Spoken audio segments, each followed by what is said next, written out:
Alhamdulillah asbahna ala fitratil Islam wa kalimatil ikhlas wa ala dini nabiyyina Muhammadin sallallahu alaihi wasallam wa ala millati abina Ibrahim hanifa wa makana minal musyrikin. Allahumma bika asbahna wa bika nahya wa bika namut wa ilaikan nusur. Asyhadu an la ilaha illallah wa asyhadu anna Muhammad Rasulullah. A'udzu billahi minasyaitonir rajim. Ya ayyuhalladzina amanu taqullaha haqqa tuqatih wa la tamutunna illa wa antum muslimun. Amma ba'd. Bapak Ibu yang dirahmati Allah, jamaah kajian Ahad pagi Masjid Darul Iman, kita panjatkan syukur kita kehadirat Allah Subhanahu wa taala. Semoga selawat dan salam kita senantiasa sampai kepada Nabi kita Nabi Muhammad sallallahu alaihi wasallam. Bapak Ibu yang dirahmati Allah,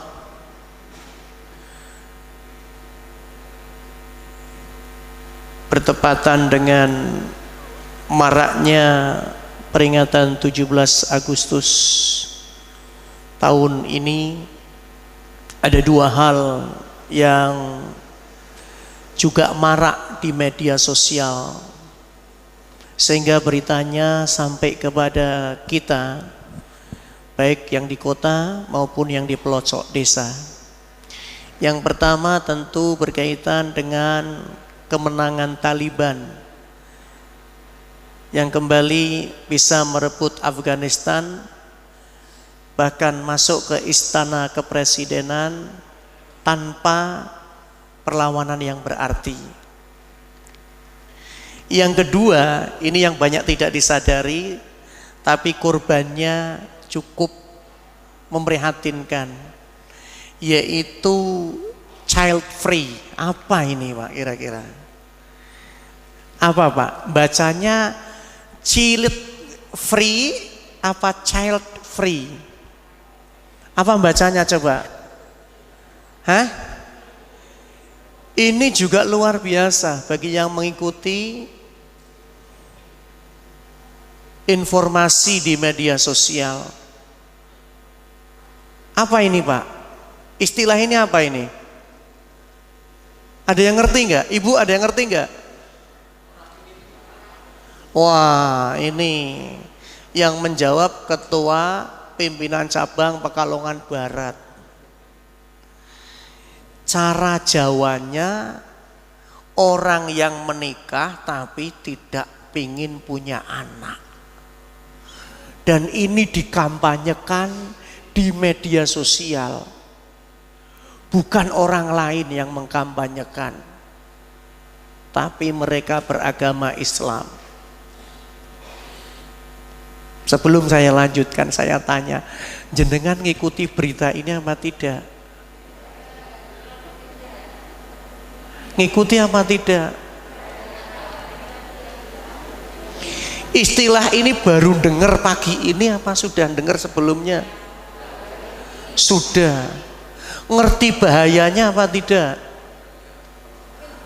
Tidak ngerti bahayanya. Apalagi juru kampanyenya mereka adalah selebritis, baik yang aktif di media sosial maupun di layar televisi. Ini tantangan berat ke depan buat kita Pak. Mohon maaf,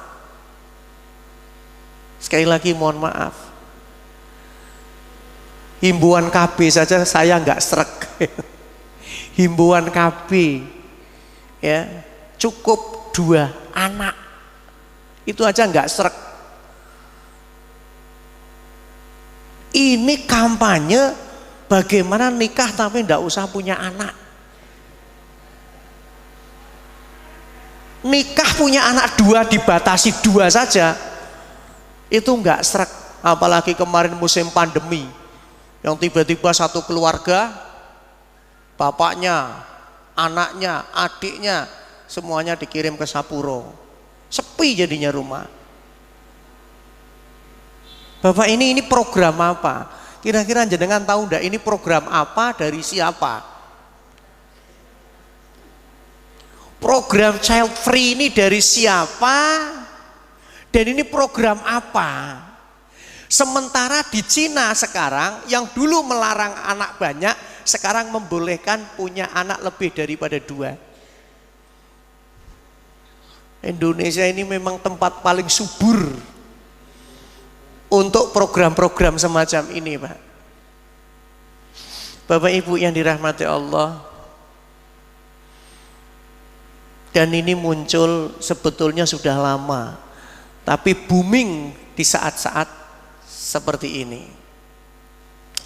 Bapak Ibu yang dirahmati Allah Subhanahu wa taala, sehingga banyak yang bertanya, ya, baik melalui WA, telepon, ya, karena memang ini sudah banyak diikuti.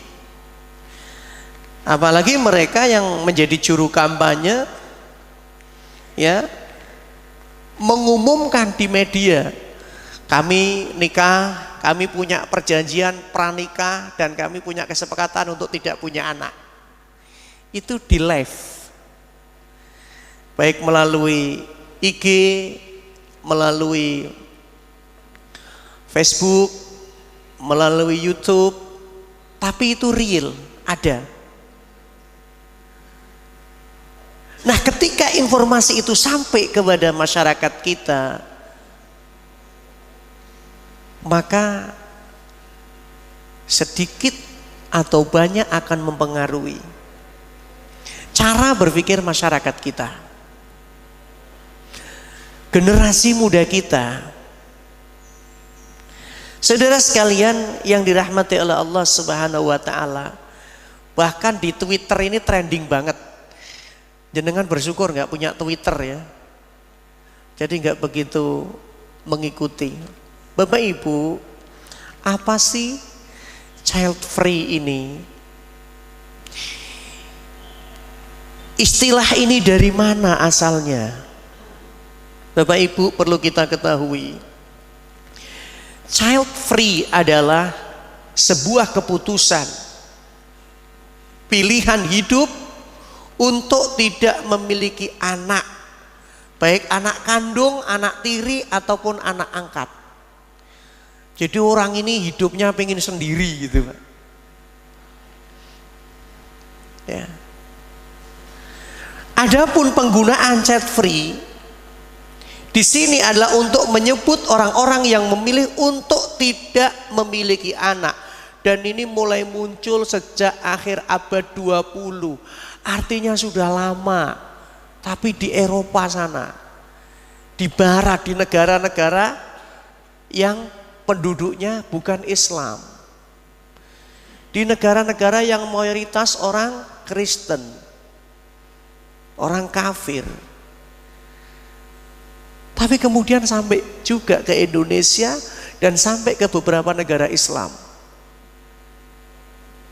Saudara sekalian dirahmati Allah Subhanahu wa taala, Saint Agustinus, seorang filosof, teolog Kristen, percaya bahwa membuat anak adalah sikap tidak bermoral. Siapa yang ngomong? Siapa yang ngomong begitu? Tokoh Kristen, teolog Kristen. Ya, membuat anak adalah sesuatu yang tidak bermoral. Dengan demikian, ya, artinya sesuai dengan kepercayaan mereka, ini menjebak jiwa-jiwa dalam tubuh yang tidak kekal. Ini pemikiran yang beracun ini, Pak. Nah, untuk mencegahnya, maka mereka menggunakan kontrasepsi dengan sistem kalender. Kalau KB ini ada 2 menurut pandangan ulama, ya, yang boleh dan yang tidak boleh. Ada enggak penyuluh KB di sini? Plat merah, karyawan BKKBN, ada enggak? Harus dipahami itu. Bagaimana pandangan ulama, bagaimana pandangan Islam, ya. Bapak Ibu, Ketika saya menyampaikan ini ada rujukannya, bukan menuduh ini program Kristen, bukan. Ada rujukannya, ya. Di dalam Slack Library of the Neist and Post-Neist Fathers ada di situ. Ungkapan ini keluar dari teolog Kristen. Memprogram punya anak sama dengan apa? Menjebak jiwa-jiwa dalam tubuh yang tidak kekal. Saudara sekalian dirahmati Allah, orang ini dikenal sebagai pengikut kepercayaan Maniisme. Maniisme adalah aliran keagamaan yang bercirikan gnostik atau gnotistisme, yaitu gerakan keagamaan yang mencampurkan berbagai ajaran agama. Wah, ini seperti Bahai yang masuk ke Indonesia, yang menterinya mengucapkan selamat hari raya Bahai, gitu kan. Dengar nggak Menteri Agama ucap begitu? Panjenengan sudah pernah lihat orang Bahai di Pekalongan apa belum? Serius? Pingin lihat? Pingin tahu tempatnya? Nggak usah. Nanti jenengan pingin ikut. Kenapa? Sholatnya lebih ringan, nggak usah 5 kali 5 waktu dalam satu hari. Cukup 2 kali. Wudhunya masih sama. Wudhunya masih sama dengan Islam. Tata cara sholatnya mirip lah, tapi tidak sama. Ya, banyak orang menganggap itu bagian daripada Islam, padahal itu sudah agama yang berbeda. Mirip dengan ini, gnotisme. Ya, gnotisme. Jadi satu aliran keagamaan, gerakan keagamaan yang mencampurkan berbagai ajaran agama dan intinya mengajarkan bahwa manusia pada dasarnya adalah jiwa yang terperangkap dalam alam semesta yang diciptakan oleh Tuhan yang tidak sempurna. Racun kan? Racun ini, Pak. Jadi dia ngambil ajaran ini, ajaran ini, ajaran ini, ajaran ini. Nah, manusia yang masih beragama dengan satu agama itu karena diciptakan oleh Tuhan yang tidak sempurna. Itu kata mereka. Saudara sekalian yang dirahmati Allah, namun demikian banyak sekali pendukung mereka, Pak. Termasuk dari kalangan muslim. Kali ini program yang luar biasa, Grand Design. Kalau dulu yang marak ya itu adalah liberalisme, ya, kemudian pluralisme. Ini lebih parah, Pak. Karena menganggap Tuhan tidak sempurna. Kalau pluralisme kan menganggap kebenaran Tuhan itu tidak mutlak, masih bisa direvisi. Ya. Bapak Ibu yang dirahmati Allah Subhanahu wa Ta'ala, kenapa tokoh-tokoh dunia mendukung ini? Mereka punya alasan. Kenapa mereka mendukung program untuk tidak punya anak, menikah saja tanpa punya anak? Karena mereka punya alasan. Pertama, adanya masalah kesehatan, termasuk kelainan genetik. Adanya masalah kesehatan atau kelainan genetik. Ini alasan pertama. Kalau ini Pak, sekilas, sepintas masih bisa diterima oleh akal, tapi bukan akal saya loh ya. Gini misalnya, yang buat contoh saya saja, jangan orang lain. Ya, saya ini penderita asma. Ini kan saya umumkan terus di mana-mana. Penyakit itu bukan aib, ndak usah malu, ndak usah ditutup-tutupi. Dengan banyak orang yang tahu, banyak orang mendoakan untuk kesembuhan kita, betul? Nah, begitu. Ya, buat contoh misalnya saya punya penyakit asma. Saya nggak mau saya punya anak nanti asma juga, maka ndak usah punya anak. Ini salah satu alasan mereka. Oh, yang punya riwayat diabetes, kencing manis, saya enggak mau menyakiti keturunan saya, mendingan enggak usah punya anak daripada keturunan saya juga diabetes. Alasan mereka. Jadi sangat sempit cara berpikirnya. Ya. Yang kedua, masalah finansial. Ini kan bertentangan dengan filosofi Jawa. Banyak anak, banyak. Orang Barat takut, Pak. Karena alasan finansial mereka memilih tidak punya anak. Pikirannya kalau punya anak harus ngopeni, harus mengasuh, membiayai pendidikannya, membiayai hidupnya. Maka mereka tidak ingin punya anak. Lawang jenengan kadang-kadang yang punya anak saja nek metu jengkele. Ya. Halo. Terutama yang diuji oleh Allah dengan anak-anak yang tidak berbakti gitu. Ya Bu ya. Ketika panjenengan diuji oleh Allah dengan anak-anak yang tidak berbakti, anak-anak yang tidak soleh, kadang-kadang muncul emosi apa tidak? Kadang-kadang muncul jengkel. Pernah nggak terungkap? Ngerti yo tak lebak ke maneh. Emang bisa? Yang ketiga, kurangnya akses untuk mendukung jaringan dan sumber daya. Yang keempat, ketakutan bahwa aktivitas seksual akan berkurang. Dianggap kalau punya anak ini akan mengganggu aktivitas seksual suami istri. Ini cara berpikir orang Barat, Pak. Ya. Kemudian apa? Kelima, ketakutan akan perubahan fisik akibat kehamilan. Blorot kabeh. Turun mesin, apalagi anaknya sudah lebih dari 5. Karena ada itu mak-mak yang lenjehnya, Masya Allah, aku tidak mau punya anak. Kalau mau punya anak tidak mau normal, pakai SC saja gitu kan.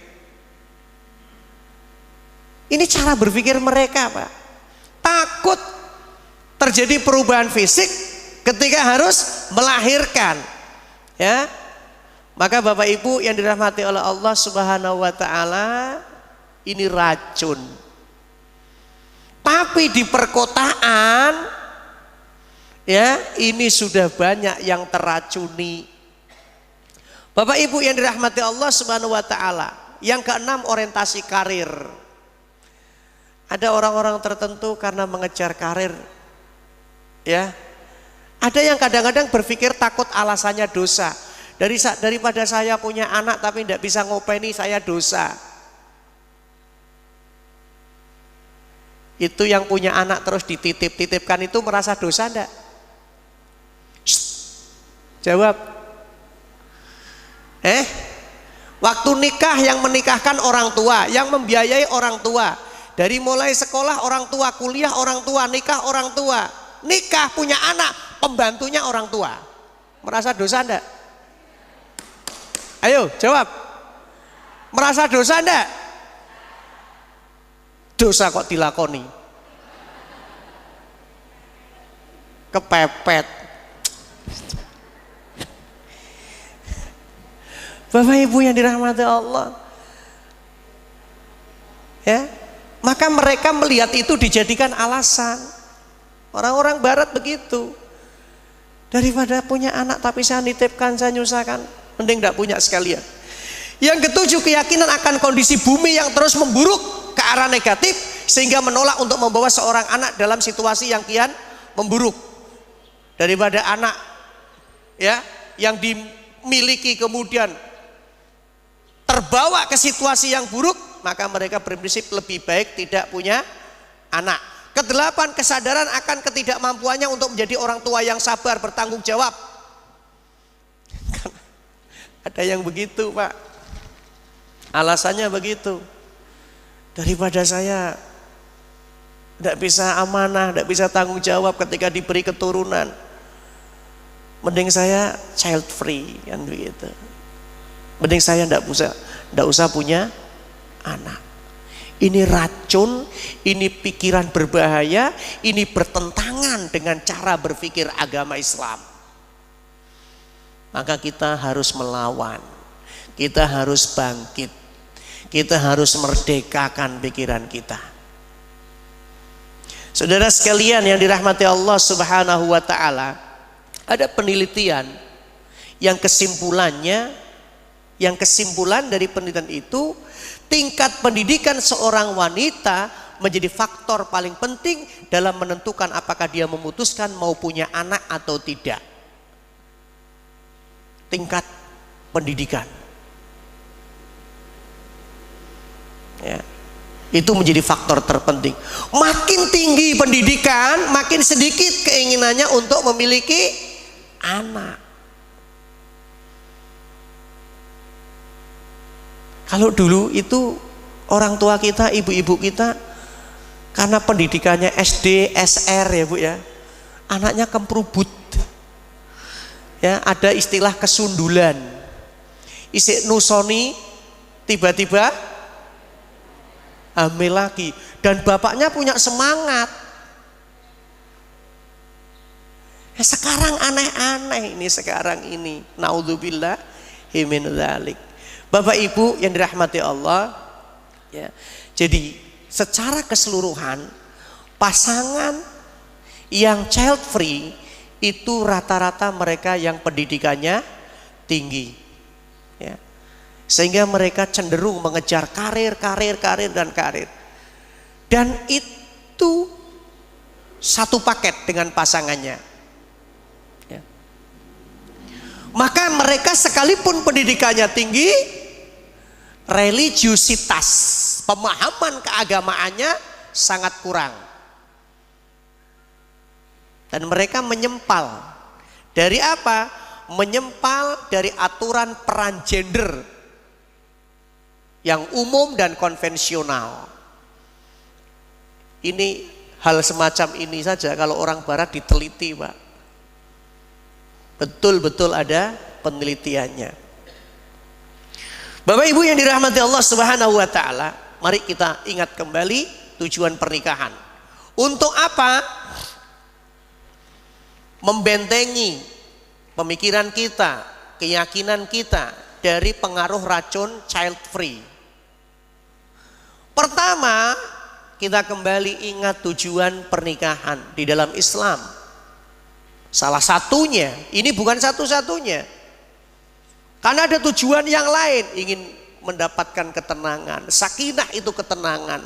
Mawaddah ingin mendapatkan kasih sayang. Warahmah ingin mendapatkan curahan rahmat dari Allah. Maka salah satu daripada tujuan pernikahan adalah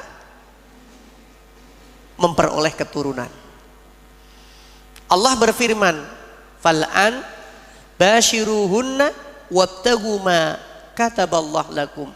Maka sekarang campuri mereka, pasangan hidupmu, dan ikutilah apa yang telah ditetapkan untukmu. Ini perintah Allah. Ya, ini perintah Allah.